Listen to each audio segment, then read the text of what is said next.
On y go. On est parti. Et on va faire comme ça, on va faire. Hey, bonjour à tous. Mais vous êtes nuls. Vous savez pas qui je suis? Et bah, hey, bonjour à tous. Hey, bonjour à tous. On se retrouve aujourd'hui dans la forêt verte à proximité de Rouen. Donc c'est une forêt qui a une très grande superficie, elle s'étend sur plusieurs communes comme Isneville, Bois-Guillaume notamment. Et elle a une grande partie qui est publique. Donc aujourd'hui on fait la suite sur la forêt. Donc aujourd'hui on va pas se concentrer sur les arbres mais sur tout ce qui est vie du sol.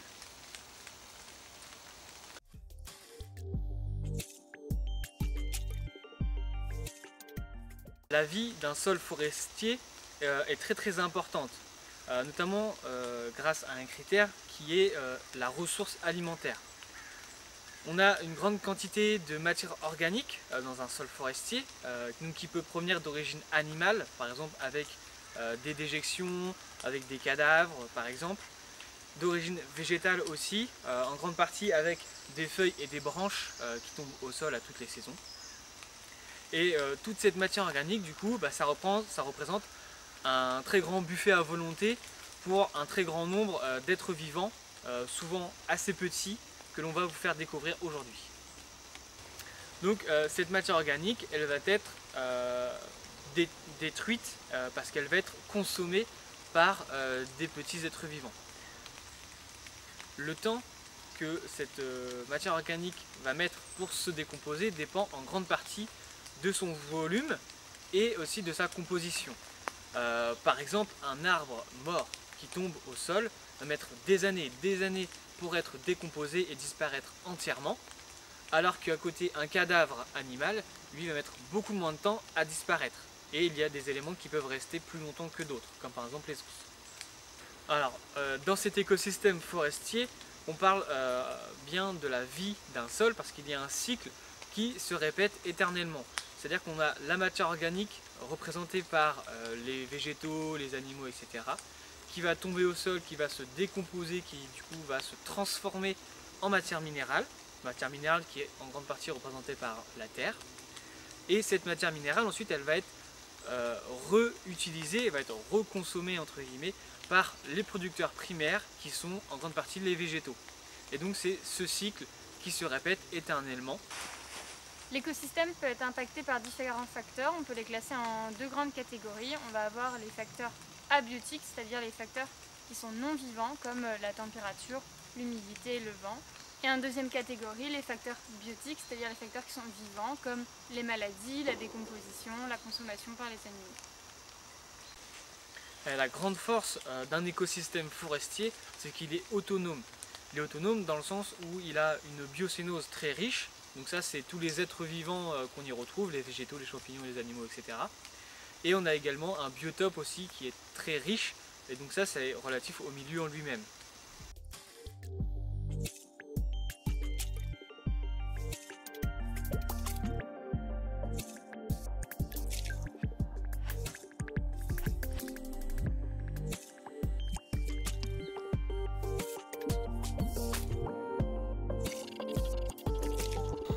Donc comme vous avez pu le constater, on est en automne et c'est pas la période la plus favorable pour aller chercher les invertébrés en forêt, mais on a quand même trouvé quelques trucs. Donc ici on a un myriapode, donc ce sont de longs arthropodes assez plats, au corps segmenté avec une paire de pattes sur chaque anneau. Ces animaux sont nocturnes et chassent divers invertébrés comme des vers, des larves d'insectes, etc. avec une préférence pour les endroits humides. Donc la journée, ils se cachent sous les écorces, les feuilles mortes, les cailloux ou la terre. Voilà un beau petit gloméris qu'on a réussi à filmer en train de s'ouvrir. C'est assez mignon. Donc comme vous pouvez le voir, il adopte un comportement assez particulier, soit en cas de sécheresse, soit quand il est dérangé, en se mettant en boule. On le retrouve principalement sous les feuilles, étant donné qu'il se nourrit de celles-ci. Donc il fait partie de la famille des mille-pattes ou des diplopodes. Donc ce sont aussi de longs arthropodes segmentés, avec une paire de pattes par anneau.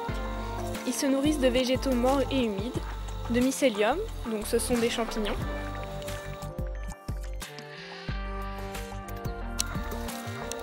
Ensuite, nous avons un petit cloporte, donc ce sont des crustacés terrestres. Et oui, les crustacés ne vivent pas que dans la mer. Ils préfèrent les endroits ombragés et sortent plutôt la nuit. La femelle porte ses œufs et les jeunes dans un sac d'incubation qui est situé sous son ventre. C'est une espèce très commune et qui est assez facile à identifier étant donné qu'il arbore des taches dorées au niveau de son dos.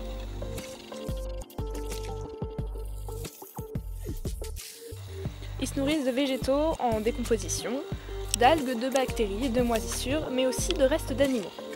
Donc même s'ils ne sont pas très beaux pour beaucoup d'entre nous, ils sont quand même très utiles.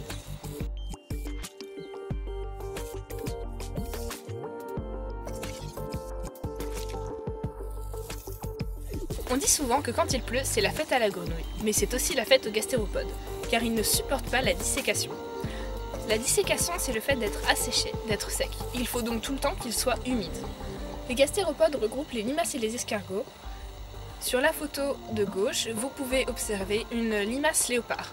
Elle est facilement reconnaissable grâce à ses taches qui peuvent évoquer un léopard. Nous avons aussi croisé des coléoptères. Ce sont des invertébrés qui possèdent des élytres, donc des ailes dures et opaques, qui recouvrent en général tout l'abdomen comme une armure. Les ailes postérieures sont membraneuses et sont cachées sous les élytres. Parmi les coléoptères, il existe par exemple les coccinelles, les charançons, mais ici nous avons affaire à un carabique.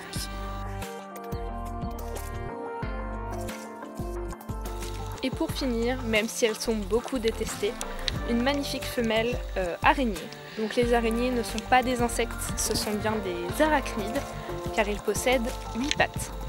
Pour en savoir plus, je vous envoie au post Instagram qu'on a fait pour Halloween.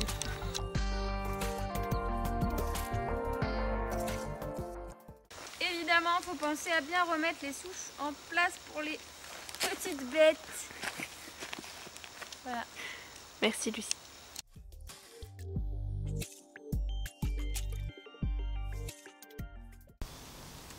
Les vers de terre dits vrais sont répartis en 3 grands groupes. Le premier, celui des anéciques, est le plus important. C'est là où il y a le plus grand nombre d'individus. C'est des vers de terre dits laboureurs parce qu'ils déplacent énormément la matière du sol. Ils peuvent creuser des galeries jusqu'à 3 mètres de profondeur, ce qui permet une bonne infiltration des eaux de pluie et une aération du sol permettant des échanges gazeux avec l'air. Ces vers de terre peuvent mesurer de 6 à 25 cm. Ils sont facilement reconnaissables grâce à leur grande taille. Ils sont également trapus et ont une tête soit rouge, soit noire. Le deuxième groupe des vers de terre dits vrais est celui des endogés. Ces vers de terre-là restent en permanence dans les premiers centimètres du sol et ne remontent jamais à la surface. C'est d'ailleurs pour ça qu'ils sont très peu pigmentés et peuvent avoir des couleurs blanchâtres, rosâtres à verdâtres. Ils creusent des galeries plutôt horizontales avec des petites ramifications et ont tendance à reboucher les galeries derrière eux avec leur déjection. Le troisième groupe est celui des épigées. Ce sont les vers de terre qui vivent à la surface du sol et qui se nourrissent de matières organiques comme les feuilles, les branches. Non, pas les branches, c'est un ver de terre, on va se détendre. Si vous voyez un ver de terre avaler une branche, c'est qu'il y a un problème. Ou alors je ne peux pas avoir le ver de terre. Le troisième groupe est celui des épigées. Ce sont les vers de terre qui vivent à la surface du sol et se nourrissent de matières organiques mortes, c'est-à-dire la litière, donc les feuilles par exemple. Du coup, on dit qu'ils sont saprophages. Ils ne créent pas ou très peu de galeries et profitent donc de celles des anéciques pour se mettre au chaud l'hiver. Leur couleur foncée, rouge à brun, leur permet de se protéger des rayons du soleil et quand les conditions climatiques deviennent trop rigoureuses, comme trop chaud ou trop froid, ils survivent sous forme de cocon. Du fait de leur très grande prédation, les vers de terre ont choisi comme stratégie de reproduction de se reproduire rapidement et abondamment. Mais Lucie, comment marche un ver de terre ? C'est une très bonne question, Nicolas. Les vers se déplacent grâce à des petits poils qu'ils ont sur le corps qui s'appellent des soies. Et en se dandinant, ils arrivent avancer dans la terre. On sent la fatigue. Mais dis donc Lucie, comment sait-on si mon ver de terre est un garçon ou une fille?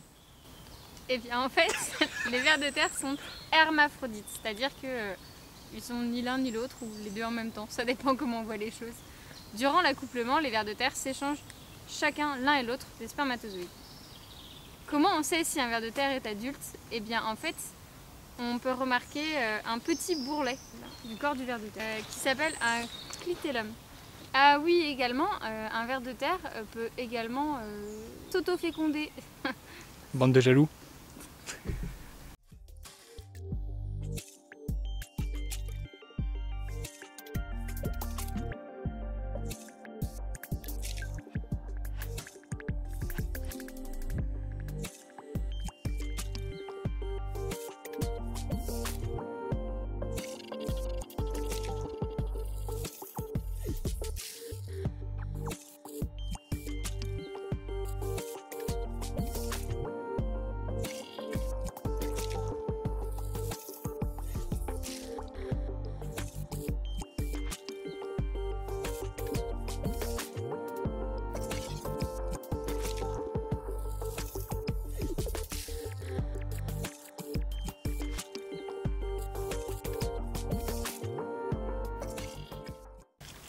Donc on a fini notre expédition en forêt. On espère que cette vidéo vous aura plu. Vous pouvez nous suivre sur Instagram. N'hésitez pas à commenter, liker et péter la vidéo. Et on se retrouve. Et vous n'avez pas fini d'entendre parler de la forêt. Et peut-être que derrière il y a un petit after nocturne ou peut-être il n'y en a pas. Voilà, bisous.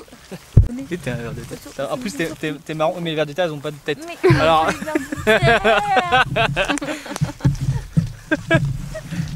Et le gamalo, c'est ta gueule. On est fou. Non, on voit pas ta langue. On la voit. Ah, c'est dégueulasse. J'ai pas vu. Hey, coucou les copains. Coucou. Chose promise, chose due. Parce que ça c'est parce que vous avez été sage. Nous allons à l'aventure. À la recherche des salamandres perdues. Ou pas. Bah, si elles À sont mon perdues, avis, il y aura personne. Moi je pense qu'elles sont bien perdues. Mais bon, on sort quand même. Parce qu'aujourd'hui, on est le 31 octobre et c'est Halloween. Où allons-nous? Eh bah, je me suis dans mon délire toute seule. Coucou. Coucou.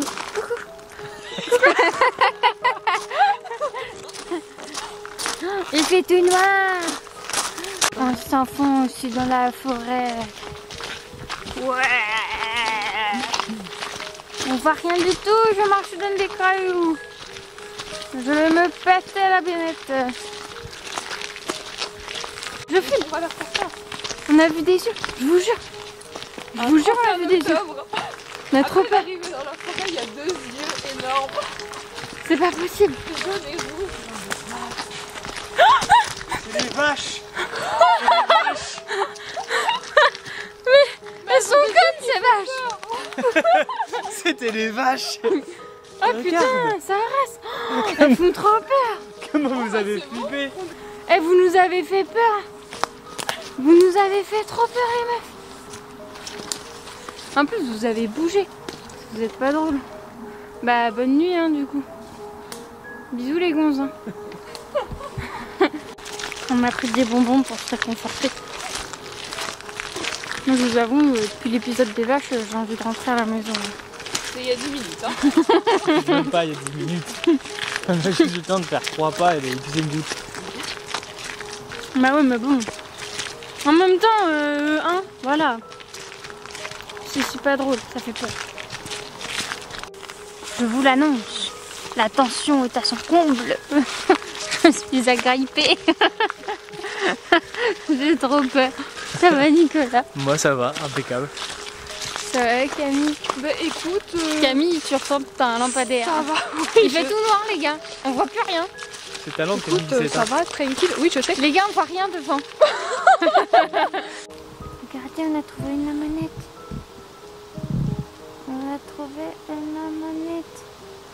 Il y en a même 2. Voilà, on aura vu que ça pour la soirée et 2 vaches qui nous ont fait flipper. Regardez, on a trouvé un coprin chevelu. Hé hé, en fait on voit que des champignons ce soir. Voilà, c'est tout. Il y a quelque chose à dire? Bah il est beau. Il a fourré un peu vite, mais à part ça... Non, on a eu peur des pigeons. Tu as eu peur des pigeons. Oui, j'ai eu peur des pigeons. Mais les pigeons aussi, ils ont eu peur de moi. Oui. Et tu as eu peur de la chouette. Et tu as eu peur de la panche. Oui, bon, c'est toi qui as marché sur la panche aussi. Celle de Nicole, non?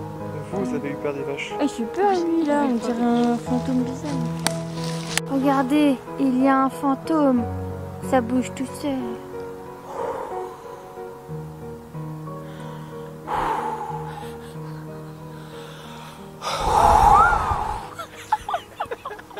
Il y a des fantômes.